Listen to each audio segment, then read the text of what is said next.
And I really began proceeding as though stories can be spirit guides for the collective, if only we took the time to be intentional and in relationship with them and with one another. Hello and welcome to the Stoner Story Witch podcast. I am Kristyn, and I feel so grateful to be living, recording, producing, editing this podcast on the lands of the Chorotega people, colonially known as Costa Rica. Today's episode is going to be one of a few in a mini-series sort of collection of episodes that honestly feels like simultaneously really exciting to be in the act of producing and putting out there, and also kind of scary. It feels personal in a way that feels maybe a little bit different, which I'll get into in a second. And also the year anniversary of the Stoner Story, which is upon us this summer solstice. And I don't know, I'm feeling like really excited about that, and like a curiosity of what am I going to be inviting in, welcoming in, consenting to for the second year. And so it just feels like there's this kind of like liminal space that I'm entering into, as like just the awareness of what podcasts am I going to be having coming up. And this is a podcast series that I've been dreaming up for the last several months. And yeah, and it feels ready. The concept of the Stoner Story Witch podcast was originally born from family movie nights with my family in the early years of the COVID pandemic. I found during that time that my relationship with cannabis was helping me to integrate a lot during this time of major collapse. And it was both collective as well as various personal collapses that were happening. And I would unwind with my kids watching just Disney movies, animated stories, just like kids shows. And I started realizing how incredibly profound and how remarkably seen I could feel from Disney movies. In some cases, I would actually revisit old stories from my childhood and see something new through my adult eyes that maybe I never really understood as a kid. And I can reflect on how throughout my life, stories have always seemed to have some nugget of wisdom that resourced me for some moment that I was in. And so the earliest visions that I actually had of this podcast were visions of me having conversations about the attachment themes in Frozen, the internal family systems and parts work in Encanto, the thresholds of life as demonstrated in the movie Turning Red, how Bluey is such a great show for the lessons that it can actually teach parents through the guise of silly world building and kind of like the empowered position that kids get to be in all the many different role reversals. And okay, so spoiler alert, I still want to do those episodes, and I hope to someday. My cloud storage is full of outlines that I will just get to at another time. But when push came to shove, Little Women and Severance were stories that felt more alive for me in the moments that I was able to press record finally on some podcast. But this episode and like this particular season, mini season, whatever it's going to be, is to remind myself that the purpose of this podcast was originally born from the practice of consuming stories together with my family. Specifically, the stories that my kids were wanting to watch with me. Building secure attachment with this shared rhythm of a family movie night, ingesting popcorn together, laughing and crying, snuggled up together on the couch. And during this time, I was learning a lot about attachment and reconnecting to my spiritual life through animism. And I really began proceeding as though stories can be spirit guides for the collective, if only we took the time to be intentional and in relationship with them and with one another. Okay, so I realized that was a pretty big statement. So I I can take a moment and kind of flesh that out a little bit. That when I say that stories can be spirit guides, I am speaking from my personal experience of, in particular, let's just take Hadestown.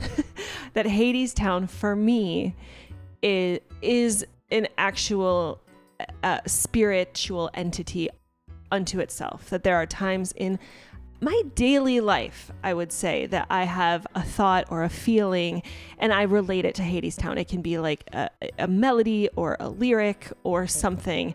And I feel like it is a tool. It is language. It is something that I have given my subconscious access to be able to communicate with me. And it feels resourcing. If I'm feeling a particular kind of happy, joyful moment, I can be thinking of maybe a lyric or a song that from one of the two joyful songs in that musical might spring to my head. And if I'm really feeling, overwhelmed and lonely and doubtful, then maybe one of the heavier songs might come in. And it kind of helps me to orient that okay, there is this work. And when I say Hadestown, I mean, it really is these Greek myths Hadestown is based off of, which, I mean, what were myths if not some sort of spirit guide for the collective, kind of informing people throughout history of what is an honorable life? What actions would we want to be emulating in our own life? And I think that is still on the table now. I've said before, and I'll say it again, that I think one of the things about this bread and circuses time, thank you, Carmen Spaniola, for that term to remind us that we are living through collapse of empire. There are so many circuses. There's so many great stories out there. And so many of the themes are a regurgitation and sometimes maybe even an appropriation of liberatory themes.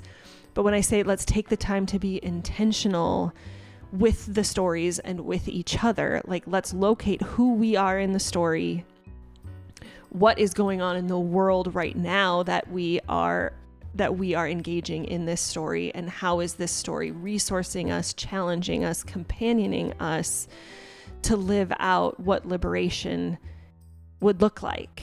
And so yeah, where's the guidance there, and where's the inspiration? I hope that makes sense. This will be a theme that I'll keep coming back to. And also one thing to notice too is, or that I want to notice is where am I hearing about these stories? There's so many great movies. There's so many great books. Everybody always wants to recommend the latest thing that they're watching or the latest thing that they're reading. And so there is, there's only so many hours in the day. There's only so many hours of brain glucose that we have to be able to really, for me, to be able to really integrate a story. And so who am I doing it for? How did that story find its way to me? And for me, I think it's really powerful to, just like I would be holding space for my best friend who is enjoying Severance, and I want to, connect with them in that way and dive deep into the themes in Severance. I have these little people. I have these kids that I brought into the world and I'm trying to raise, and they are also being courted by stories. They are also being held, guided, companioned in whatever way, much like I was when I was a kid, that I didn't have the vocabulary for it then, but I can look back and reflect on it now. And so absolutely, I want to make sure that in ongoing seasons and ongoing years of the podcast, I am highlighting some of the stories that my kids introduced to me, that they brought into my life, that were speaking to them. And so that is to say, the story for this season is a story that my kids introduced to me. It feels a little like that homecoming as I'm gearing up to celebrate this anniversary, like a return to my roots, if you will. We need to touch on real quickly an essay that Sophie Strand recently wrote in her Substack titled The Sexy Inventory. And I'm mentioning it here specifically because, like so many of Sophie's posts, she does such an amazing job of articulating with words the exact feelings that I am most struggling to convey. Those of you who have been listening to the podcast know that I am a huge fan of Sophie Strand and her work. I will link to her Substack in the show notes. And at the beginning of the year, we had originally planned that I would have Sophie on the pod, and I have just been holding vigil for her. She is going through some really intense and scary diagnoses as she's living with several chronic illnesses, and so I'm holding that very tenderly. I continue to, in my own way, have her on my podcast. in she is nourishing me in really deep ways through her Substack, and I am going to yeah, as a part of yeah, wanting to companion Sophie through this hard time, want to be in relationship with her. Sophie Strand, again, I will link to this in her sexy inventory, writes the following. I have a strongly held belief that people who don't know what they want are profoundly dangerous. They are open to being possessed by desires not their own, the desires of capitalism and harm, the desires of corporate greed. We live in a culture where we are force-fed other people's desires and told they are our own. The only way to defend against this hijacking of our agency is, I believe, to get really clear about what we actually want, what we actually desire, what we think is sexy. What are you into? This is a powerful question. Of course, there is no pre-cultural self, and it's important that we acknowledge, and it's important we understand how our desires grow from ground that has already been seeded with anthropocentrism and sexism and glyphosate. Okay, and Sophie continues to write a little bit about how Octavia Butler is one of her secular saints, representing for her the ways in which imagination paired with rigorous ethical orientation can be liberatory and sexy and a good read. Sophie writes how she has been nurtured by the content of various notebooks of Octavia Butler, and in particular, a list of what is sexy. Sophie continues, a deeply personal inventory of what someone enjoys and is drawn to in the world and in storytelling. It is someone trying to figure out what drives their stories. The injunction against cliches and tropes always seems to me to be an injunction against the effective chemical pathways that make a good story. We tailor medicine to our chemical pathways, knowing the ways to use our metabolic makeup to access healing. Tropes and cliches are also metabolic shortcuts to our deepest desires and needs. Milman Parry revolutionized classical studies when he showed that Homer was not a singular author, but a tradition of oral storytellers relying on standardized phrases for mnemonic recall and recycling cliches and tropes with which their audiences deeply resonated. And these are the stories that last, the stories that know what we really want, which is usually not very cool or in vogue. Sophie continues, best-selling romance and romantasy writer Jennifer Armentrout advises new writers to pay attention to the tropes that they read for, saying that if you know what you like to read, you know what you will like to write. And in my experience, this is deeply true. What do you like to read? What for you is sexy? What tropes and cliches do you find yourself drawn to?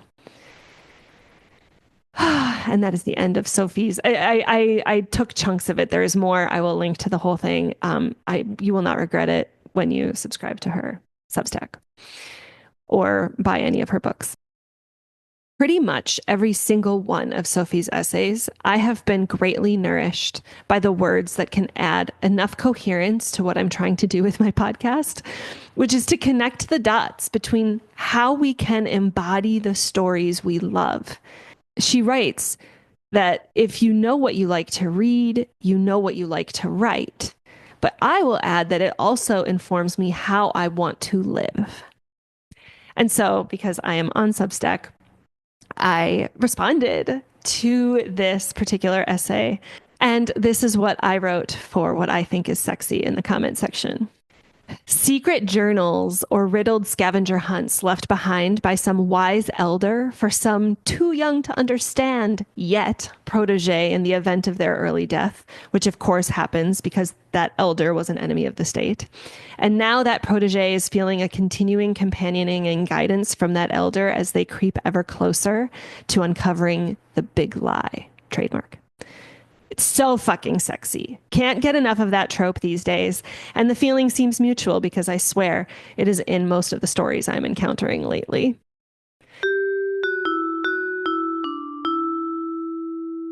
I'm going to transition a little bit. I've talked before about Frozen 2 just on various podcast episodes.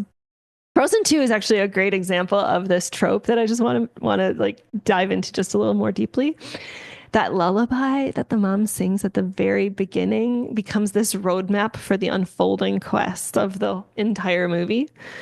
I've covered Severance quite a bit on this podcast and how Irv leaves behind a literal map behind the poster and secretly tells Dylan about it through this coded language. And the Empyrean series shows how this deceased father has saved books and journals for his daughter to read and glean its wisdom, should he perchance die. Enola Holmes, in the story of Enola Holmes, her mother leaves a riddled scavenger hunt of sorts for her. And these are just off the top of my head.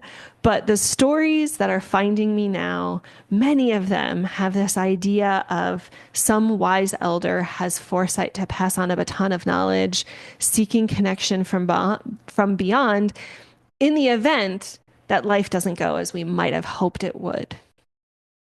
And so, since I have an animist relationship to stories, I have to wonder what might the message be.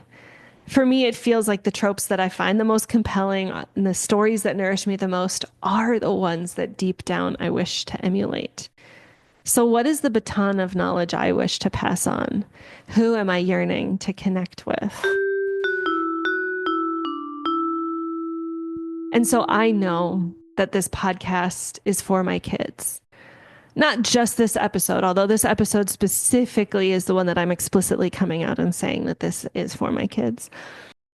But the podcast in general, I'm realizing is my practice of leaving behind my journals, my little scavenger hunts.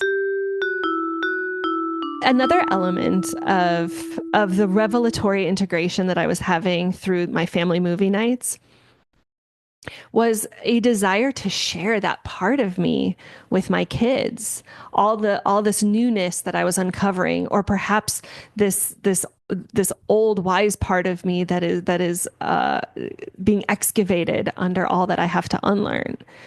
I really want to show my kids and have them see how patriarchy makes us so quick to trust Prince Hans in Frozen, how our white settler bodies are primed for the white ladies are secretly indigenous and never have to sacrifice anything in order to do the right thing narrative that we see in Frozen 2, and the anti-capitalist messaging embedded in both Mary Poppins and Mary Poppins Returns.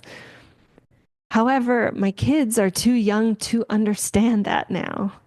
And truthfully, they may never actually care about the things that feel meaningful to me, at least in the way that I do.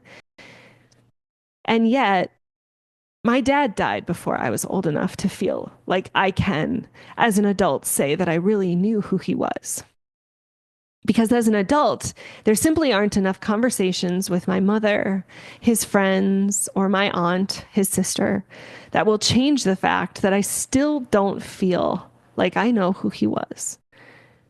And it breaks my heart in a million pieces to think that I might die before my kids can really know who I am. My thinking mind could say that the child part of me feels insecure and abandoned, that my dad didn't have any message beyond the grave for me.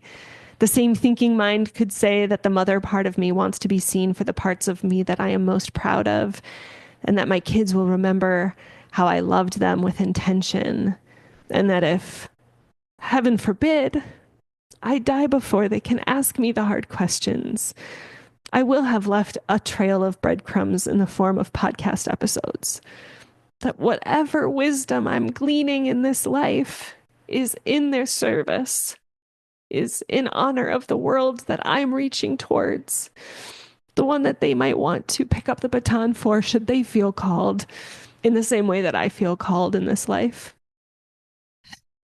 Because my dad died when I was young, I don't shy away from speaking about death with my kids. I actually believe that death phobia is a symptom of the disease of colonization and capitalism. You can put a pin in that conversation. So, when my kids have expressed preemptive grief at the thought of me dying or have asked what happens when we die, I tell them what I know to be true, that the world is more mysterious and magical than our brains and bodies can comprehend, that our spirits live on and can visit us in our dreams. Because I had a numinous experience upon my dad's death in the hospital, and my dad visited me in my dreams several times after he died. Again, we'll put a pin in those stories for another day. My kids asked me if I could come to them in their dreams after I die. And I said that I would do everything in my power to visit them. And also that it will probably make it easier for me to visit them because they already know how to do a dream place. At which point, one of my kids asked me, "Can you make a dream place and put it on the podcast so we can find it if you die?" So, all of that to say, today's episode is from me and for my kids. And because it's a trope that I'm being followed by, maybe it's from all parents who have crossed the veil of death before they ever thought possible, and for all the kids that they left behind.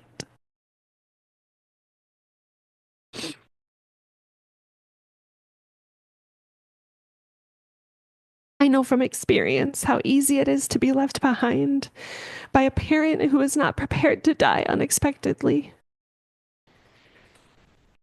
But my trauma has taught me to always be prepared that I might die, to get current in my relationships in case this might be the last time we are together earthside.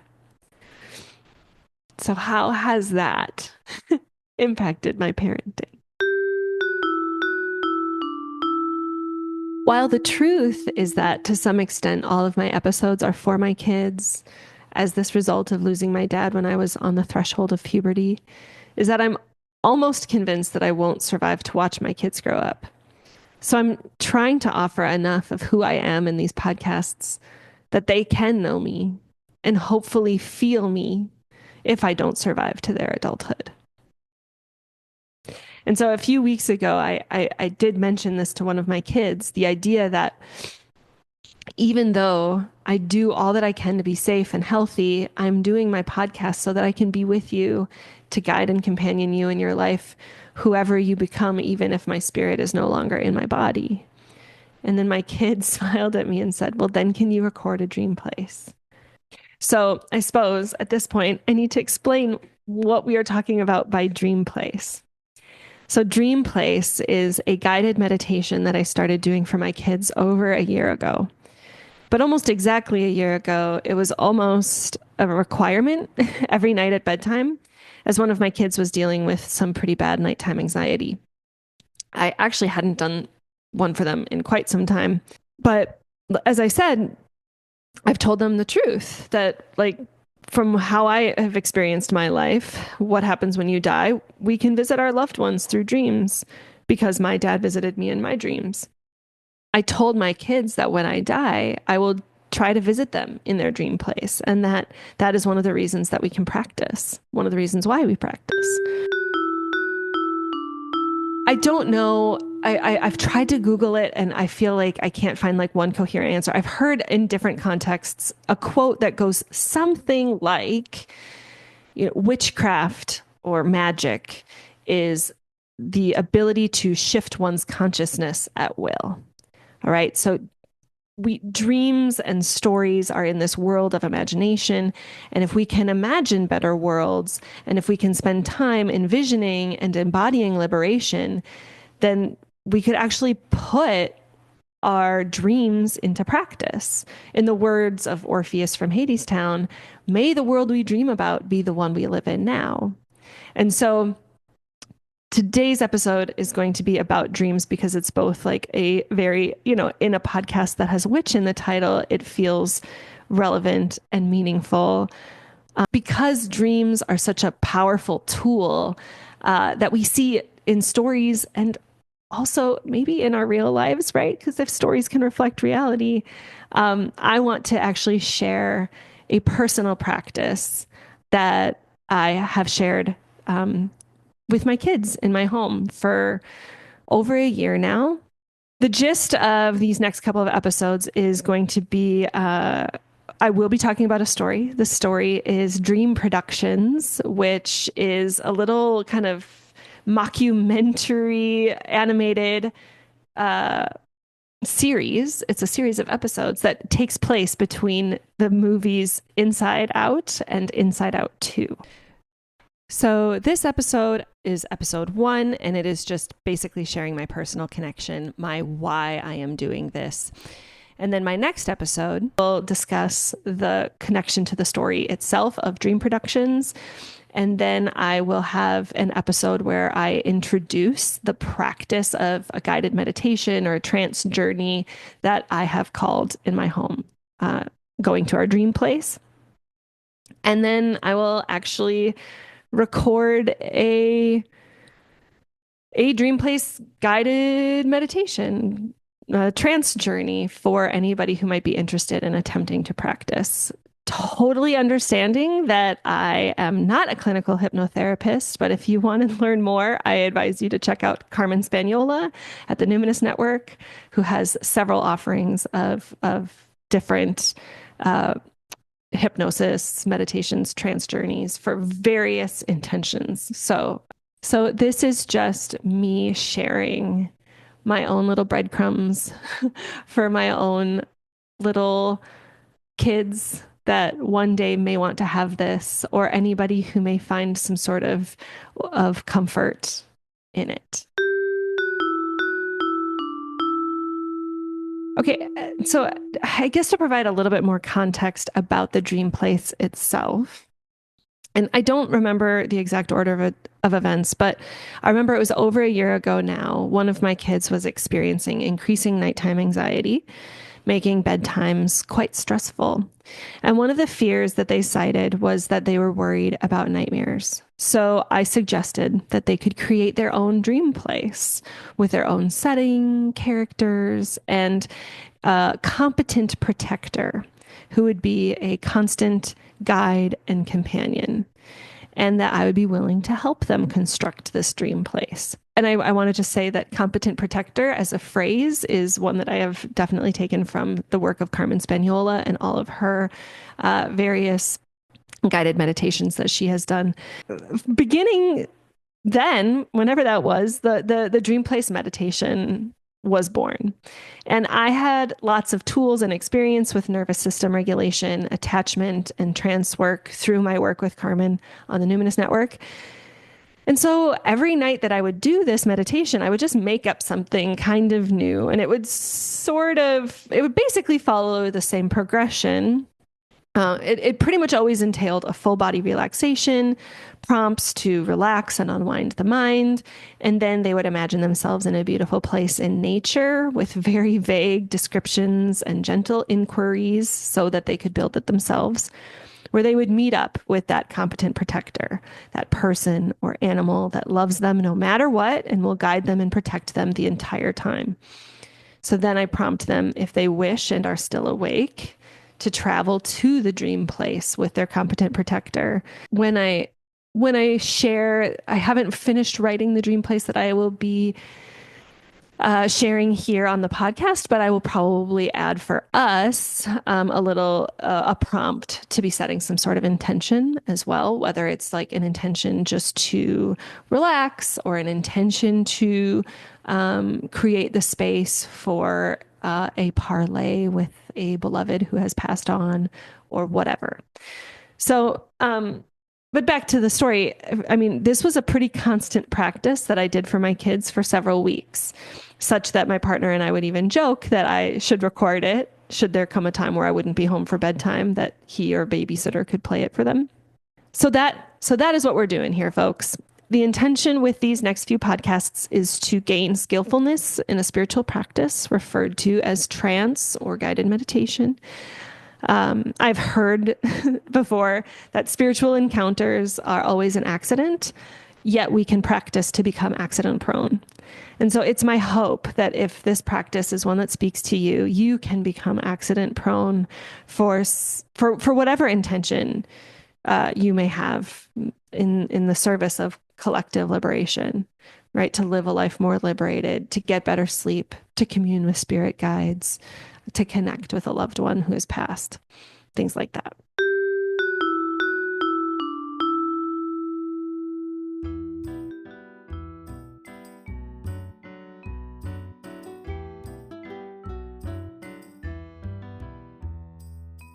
All right, well, I'm just tuning into my body, and this feels like enough. I think this will be the first episode, and my next episode, I will actually be diving into the story of Dream Productions and why I think it is a really great story for talking not just about like kind of this competent protector world, but also what does it mean to be living in like a values aligned community? Because I will talk more about that on the next podcast. Thank you so much for listening. I'm really, really grateful for anyone who has tuned in over this last almost year. And as always, reach out to me at stonerstorywitch@gmail.com with any comments, connections, anything at all, anything that's resonated with you. I always love to hear from folks. I am also now on Substack, not just to consume wonderful content from so many great writers, but I am also publishing the blurbs for my podcast as kind of practice with a little blog type format. If there's ever content that kind of feels like relevant or juicy, but I don't necessarily want to make it into a podcast, maybe I'll start posting things there. So feel free to subscribe if you want to be getting like just an email update, and I will include links to the podcast as well. But yeah, it's been fun to kind of be pollinating a little bit, be kind of like commenting on Sophie's Substack and other folks when they're like trying to have a conversation about a certain thing. Certainly, I'm trying to have a conversation at this little campfire on the internet, but I really love pulling up a blanket at other people's campfires too. So join me on Substack if you haven't already done that. Follow Sophie Strand, Carmen Spaniola. I will, of course, link to them in the show notes. And thank you so much for tuning in. I hope that you can land some joy and ease and delight amidst all the absurdity that is going on here at, the collapse of empire, at the end of late stage capitalism and the rise of fascism in the world. It's a scary place, and ever the more important that we be enchanted and resourced to be our most bold, brave, and embodied selves. And so it is. Take good care.